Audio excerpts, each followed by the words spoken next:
নমস্কার সবাইকে বন্ধুরা, আজকে 4 মার্চ 2025 ইংরেজি ত্রিপুরা দর্পণ পত্রিকায় উঠে আসা একটি বিশেষ গুরুত্বপূর্ণ হেডলাইনের বিস্তারিত আলোচনা কী দেওয়া হয়েছে সেটা এখন আমরা দেখব।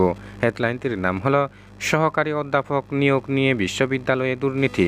এখানে বলা হচ্ছে, ত্রিপুরা কেন্দ্রীয় বিশ্ববিদ্যালয়ের রন্ধ্রে রন্ধ্রে দুর্নীতি পৌঁছে গেছে। এক কথায় বলতে গেলে কার্যত দুর্নীতির আতুরঘরে পরিণত ত্রিপুরা কেন্দ্রীয় বিশ্ববিদ্যালয়।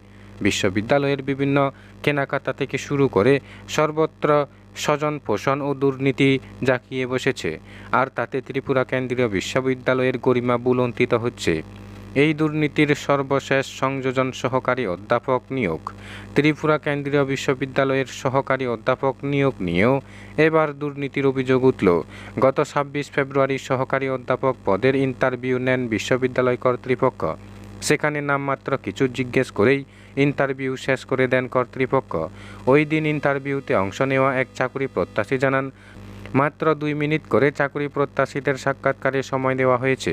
এই সময়ে চাকরি প্রত্যাশীরা তাদের রিসার্চ পেপার, প্যাটেন্ট, বুক পাবলিকেশন, প্রজেক্ট ওয়ার্ক কিছুই দেখানোর সময় পাননি। প্রশ্ন উঠেছে, মাত্র 2 মিনিটের ইন্টারভিউতে কিভাবে যোগ্যতা বিচার করা যাবে?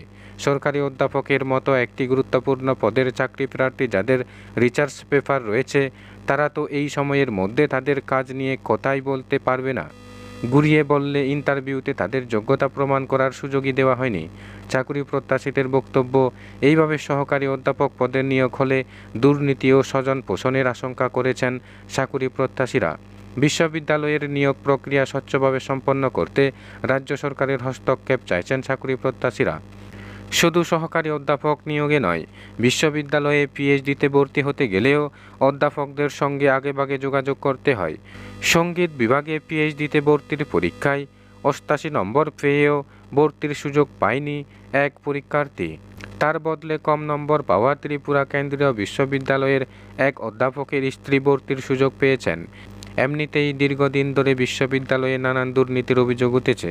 বিশ্ববিদ্যালয়ের বর্তমান উপাচার্য নিজের ছেলেকে বেআইনিভাবে বিশ্ববিদ্যালয়ে নিয়োগ করেছেন। বিশ্ববিদ্যালয়ের সব ক্ষেত্রেই চলছে ব্যাপক দুর্নীতি। বিশ্ববিদ্যালয়ের এই দুর্নীতি বন্ধে রাজ্য সরকার কোনো পদক্ষেপ নেই কিনা, এটা এখন দেখবার। বন্ধুরা, খবর আপাতত এই পর্যন্ত। বন্ধুরা, ভিডিওটি ভালো লাগলে লাইক, শেয়ার, সাবস্ক্রাইব করে আমাদের সঙ্গে থাকুন। ধন্যবাদ সবাইকে ভিডিওটি দেখার জন্য।